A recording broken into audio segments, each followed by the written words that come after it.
Yo, what is up guys, it's me, Scythe Gaming, back with another video. This video is gonna be the final fight of the 6 out of 6 achievement.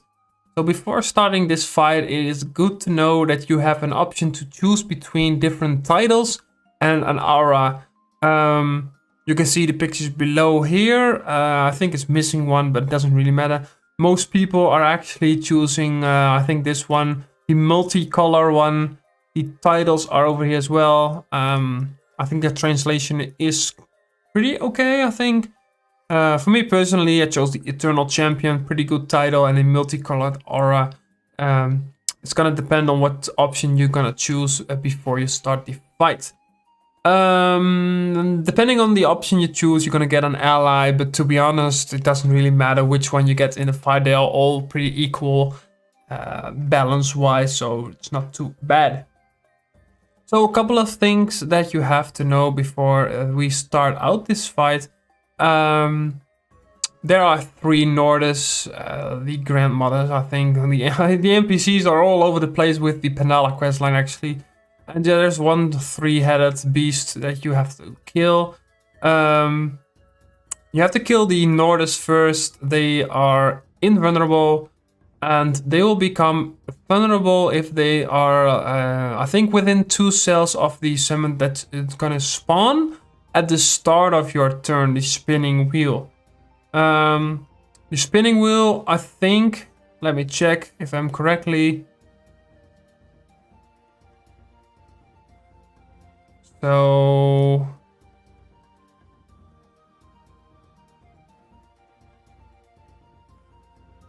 at the start of your turn,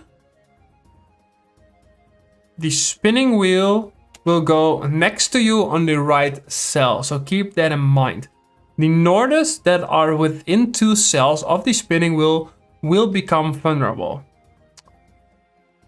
And also another thing is, if you hit the wheel, if you hit it, then the Nordes that are in the area will take more damage. I think I'll have to check real quick. 120%. I think it stacks, but I'm not sure. So maybe I will go over that during the fight. I'm not sure if it stacks. But it is very easy to just get a little bit extra damage using this mechanic. Also, I think at the start of the turn, the wheel will attract all the Nordes that are linear to it, so you can keep that in mind as well. The ally that you get are gonna have a couple of spells. You have full control over this ally, and you can use these spells. They do pretty good damage as well, so expect the ally to die after a couple of turns. So in the first couple of turns, make good use of these spells to be dealing a lot of damage. Classes that actually have AoE damage do have a huge advantage. For this fight, I actually played an Intelligence Panda because I know the Intelligence build has some AoE spells. So you can hit the wheel to give the extra 120% damage sustain. And then you can hit the Nordes around as well as Explosive Flash. I will go over the gear and these spells in a second before we're gonna start the fight. But yeah, AoE classes really have an advantage. Also, at the end, once you kill the 3 Nordes, you have to kill the 3-headed beast. That one will summon a couple of these guys. And you're going to be taking some heavy damage. So having some kind of invulnerability spell, if you're playing a P.E.K.K.A. or an IOP or a Panda, can really help on the first turn after this guy gets vulnerable. Other than that, if you don't have any shields or invulnerability, prepare some good lifesteal weapon like a Folks Scythe. I don't know if I can show you that, if I have it on me. Do I have it on me? I don't think so. It's on my P.E.K.K.A, I think. I will show you guys in the encyclopedia. So you have the weapon categories. We go to Scythe. This one. The advantage of the Scythe is that you hit every enemy around you basically. So you can lifesteal off of multiple enemies, which is pretty nice. So if you are planning on going agility build, I would advise to use this. But I think for the video I used a hammer the intelligence hammer. I used that one for this fight because obviously I was intelligence build. This hammer has 2 lines of fire steel, so it's pretty cool. Also, during this fight, because of the avatar, you will have extra 2 AP, 2 MP, 2000 vitality and 500 power, which will remain even if the avatar dies. If you kill one of the Nordes, it boosts the other ones with vitality and power, which is reduced. I think it's shown up here. The power is 100 instead of 2000, and I think the vitality is now only 2000 as well instead of 2400. And each of the Nordes actually give you a state. If you have all 3, then I think the 3-headed one will be able to one-shot you. That wasn't really a problem during my fight because I could have. I think on turn 2 I already killed one of the Nordes, so you cannot get those states. If you get the 3 states and die, might as well just redo it. I think it's pretty easy to avoid if you kill them quickly enough. I can go over this like really in detail, but I don't think it matters really that much. The resistance, I think having fire and water resistance is pretty nice to have. Because of this guy, I think these guys deal fire damage as well. Air resistance could be pretty good, but I think there's like 1, 2... I think fire and air probably, maybe. Other than that, just get high damage. So I'll just go over my fight. I think it's a lot easier to just go over the fight and explain from there. So here I am using the Scapu helmet, the Merioden cloak, Croco belt. This is pretty much my Any-Ripsa set. Unnameable boots. I use the Carmelium for some resistances actually. Rhinital Amulet, Ringaeus with AP MPX, so the Steel Mace for the Fire Steel, Possess Shield for the melee damage without losing resistances. I'm using an Air Resistance Trophy because the summons that's gonna be spawning at the end of the fight, they will do quite some damage, so having some more Air Resistance helps you more. Look at my resistance over here. So this is an intelligence set, like I said, my Enripsa set. It has pretty high resistances, so 42% earth, 35 fire and water resistance, and 48% air. So air is pretty important for these summons. Your MP doesn't really matter. I play like 5 MP. You're gonna be fighting mainly close combat or at least medium range, because long range isn't really that effective. Maybe if you're playing a crab, but other than that, the monsters pretty much can reach you easily. As an Panda, I'm taking all the intelligence spells, especially the AoE spells. Obviously, if you play any other class, the only advice that I can give you, because obviously I haven't done the fight with the other classes, so I can tell you at least get AoE spells. And like spells that can move enemies around, so you can get them around the wheel more easier. So let's quickly go a little bit forward actually. So on turn 1, I actually got minus 100 MP. I think he can only do that on turn 1 or every other couple of turns. Like I said, as a Panda, you have the advantage of throwing the wheel. Keep in mind that if you hit the wheel while being in the AoE yourself, you also gonna get the 120% damage sustained. That's why I threw the wheel to the other side. Using Explosive Flask, I'm hitting the wheel and the Norde, and then I'm just gonna spam the Blazing Fist spell, which is 2 AP, and then it's gonna go 3 AP. And actually, if you are in a drunk state, if you are in a sober state, it's gonna become AoE, and if you're in the drunk state, it's gonna do more damage. I think ideally, I'm not sure which of the Nordes you want to kill quickly, but this one was getting pulled close, so I was like, okay, fine, I'm just gonna focus this one. You can see the summon that you can control does quite some damage, which is pretty nice, pretty good actually. And you have a spell to push yourself back. I didn't really use it, so the Nordes can hit from quite some range. That's why it doesn't really matter to play long range. There's no real benefit from that. So yeah, turn 2, I think I played with the protect as well. If you can afford a protect, I would highly suggest using that. Because basically on the first 3 turns, you're going to be taking more damage.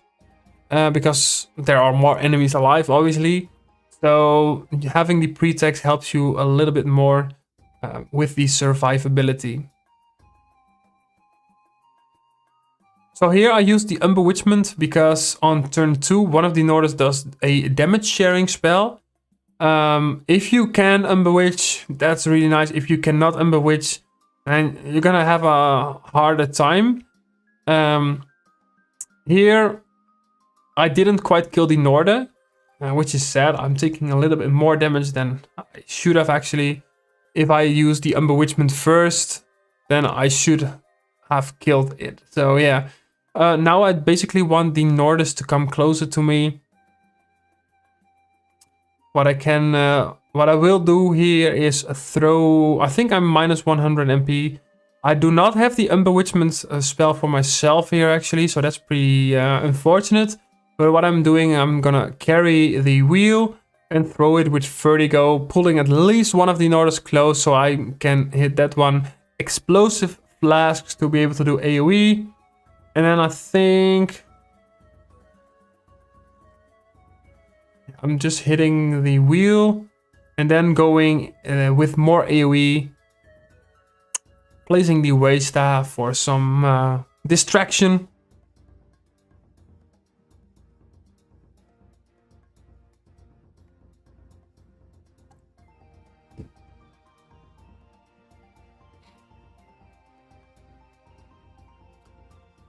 I think it's also pretty nice to maybe have a heal bow. I think the Chance Intelligence Necrotic bow is pretty nice to have if you go with a Chance Intelligence build to have some lifesteal from range. So for example, like here, I am minus 100 MP.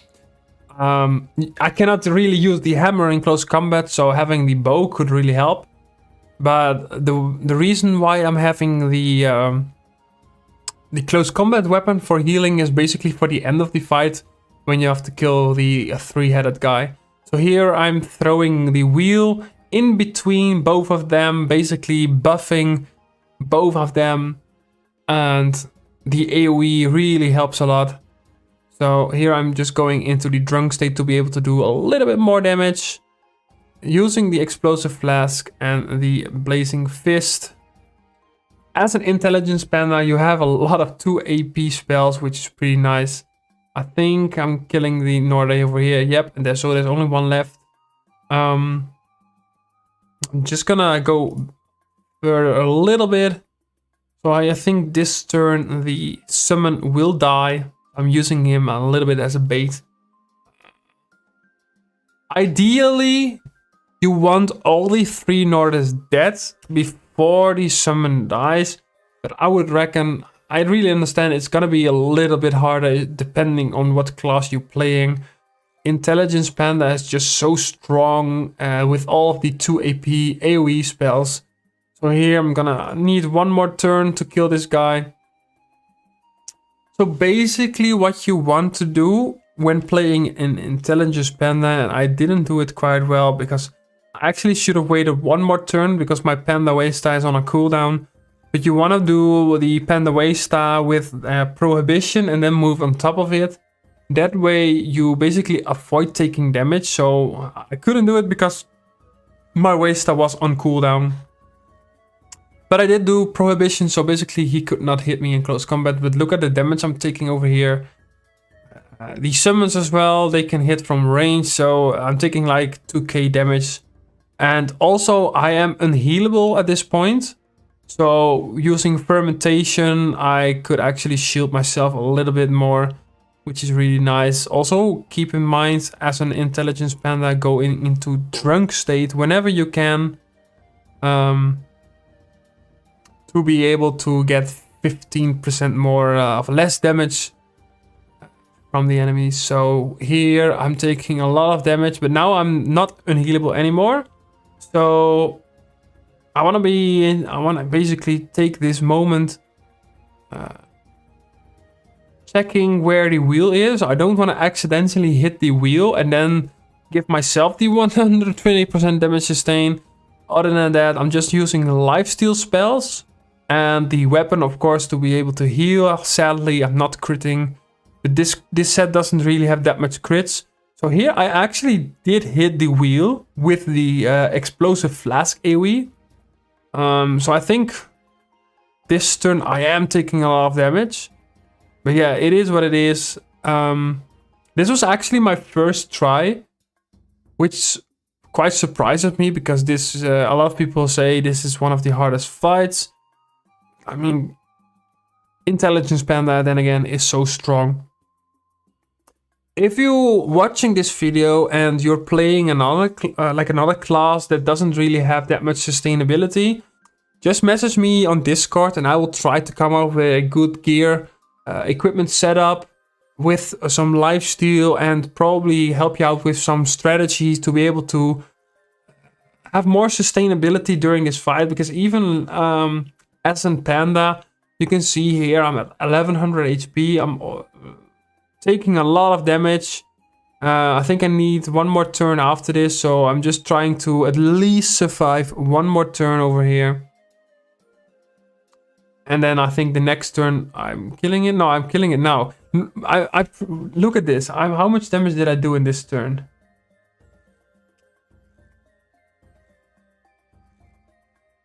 The guy has almost 3k HP and I'm just killing it like it's nothing. Like, Intelligence Panda is just so strong. But yeah, like I said, if you're playing it with a different class and you struggle, message me on Discord. If you're in the Echo or Takasha PVM Discords, I should be there too. You can just DM me and I will reply. Most of the time, pretty quickly, I will help you out with a good setup that you can use during this fight for any class. And if you're rich, you might as well class change to a Panda. It makes every single fight in the game so much easier. At the end of this fight, you're gonna go back to Incarnum and talk to the NPC, where you're also gonna get the start quest, which is pretty cool because now you can. I have recorded it. You can see this cool shortcut scene. It makes you feel like you completed the game actually. Like, if you've done a lot of achievements and you haven't done 6 out of 6 yet and you are planning to do so, maybe you wait a little bit till you have completed everything in the game, because it actually makes you feel like you completed the game, which is pretty sick in my opinion. Ankama actually did a good job. They should do it with more quests, maybe like a small, like a cutscene that makes you feel like you achieved something, you know? Other than that, for Panda, this fight was pretty easy, so yeah. The past couple of weeks, I have been uploading quite some guide videos on the 4 out of 5 achievement and the 6 out of 6 achievement. If these guides were helpful for you, and you haven't subscribed to the channel, I will be posting a lot more guides and other PVM content as well. So yeah, if you haven't subscribed already, hit me up with a subscribe. Also hit me up with a follow on my Twitter. I'll be posting updates on there whenever a new video goes out for you guys. If this guide series was helpful for you guys, let me know in the comments below. If you managed to do this quest line with the help of my videos, and stay tuned for a lot more content that is coming your way. I think next up I'll have some more PVM content planned, because I'm currently busy questing a lot and trying to get the maximum amount of achievements in the game. Meanwhile, I will be uploading some PVM content that I have ready for you guys. So stay tuned for that. And yeah, I'll see you guys in the next video. Take care and bye.